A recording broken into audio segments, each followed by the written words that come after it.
അപ്പോൾ കഴിഞ്ഞ വീഡിയോയിൽ നമ്മൾ പറഞ്ഞ് അവസാനിപ്പിച്ചത് എവിടെയെന്ന് വെച്ചാൽ നമ്മൾ ഈ കേക്കിൻ്റെ ഫോട്ടോ കസ്റ്റമർക്ക് അയച്ചു കൊടുത്തതിന് ശേഷം അതിൽ വെച്ച ഫ്ലവേഴ്സൊക്കെ എടുത്ത് മാറ്റിയെന്നാണല്ലോ. പിന്നെ പ്രത്യേകിച്ച് ഡിസൈൻ ഒന്നും പറഞ്ഞിട്ടുമില്ല. പിന്നെ ആനിവേഴ്സറി ആണല്ലോ, അതുകൊണ്ടാണ് ഞാൻ ഇങ്ങനെ ഒരു ഡെക്കറേഷൻ ചെയ്തത്. ഇപ്പോൾ വിളിച്ചപ്പോൾ പറഞ്ഞ് ക്രീം വെച്ചിട്ടുള്ള ഡെക്കറേഷനൊക്കെ ഇഷ്ടമാണ്, പിന്നെ ക്രീമിൻ്റെ ഫ്ലവേഴ്സൊക്കെ കുട്ടികൾക്കൊക്കെ നല്ല ഇഷ്ടമാണ് എന്നൊക്കെ.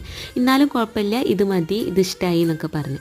എന്നാലും അത് പറഞ്ഞപ്പോൾ പിന്നെ എൻ്റെ മനസ്സിന് എന്തോ ഒരു അങ്ങനെ നമ്മൾ എടുത്ത് മാറ്റിയ ഫ്ലവേഴ്സിൻ്റെ അവിടെ തന്നെ ക്രീം ഒന്ന് കുറച്ചിങ്ങനെ കട്ടിയിൽ കൊടുത്ത്. കാരണം നമ്മൾ ഇതിൻ്റെ മേലെ ഇങ്ങനെ ഫ്ലവേഴ്സ് വെക്കുമ്പോൾ അതിങ്ങനെ എല്ലാം കൂടെ അങ്ങനെ ഒരു ചതങ്ങി ചപ്പി പോവണ്ടെന്ന് വിചാരിച്ചിട്ട് ഇതുപോലെ അങ്ങനെ കുറച്ച് ഹൈറ്റായിട്ട് നിൽക്കാൻ വേണ്ടിയിട്ടാണ് അങ്ങനെ ചെയ്തത്. ഫ്ലവറൊക്കെ ഉണ്ടാക്കുന്ന തിരക്കിൽ എൻ്റെ കൈ തട്ടിയിട്ട് തന്നെ കേക്കിൻ്റെ സൈഡിൽ നിന്നൊക്കെ ഓരോ ഭാഗമൊക്കെ പോയിരുന്നു. പിന്നെ അതൊക്കെ ഒന്ന് സെറ്റാക്കി. പിന്നെ ഇത് ചേഞ്ച് ചെയ്ത കാര്യം ഞാൻ അവരോട് പറഞ്ഞിട്ടുണ്ടായിരുന്നില്ല. അപ്പോൾ ഇത് കണ്ട സമയത്ത് അവരും ഹാപ്പി, ഇത് കൊടുത്ത ഞാനും ഹാപ്പി. അപ്പോൾ നമ്മളിപ്പോൾ അഴിച്ചുപണി ചെയ്ത ഈ കേക്കാണോ അല്ലെങ്കിൽ നമ്മൾ ആദ്യം ചെയ്ത ഡിസൈനാണോ നിങ്ങൾക്ക് ഇഷ്ടമായതെന്നോ മറക്കാതെ കമൻറ്റ് ചെയ്യണേ.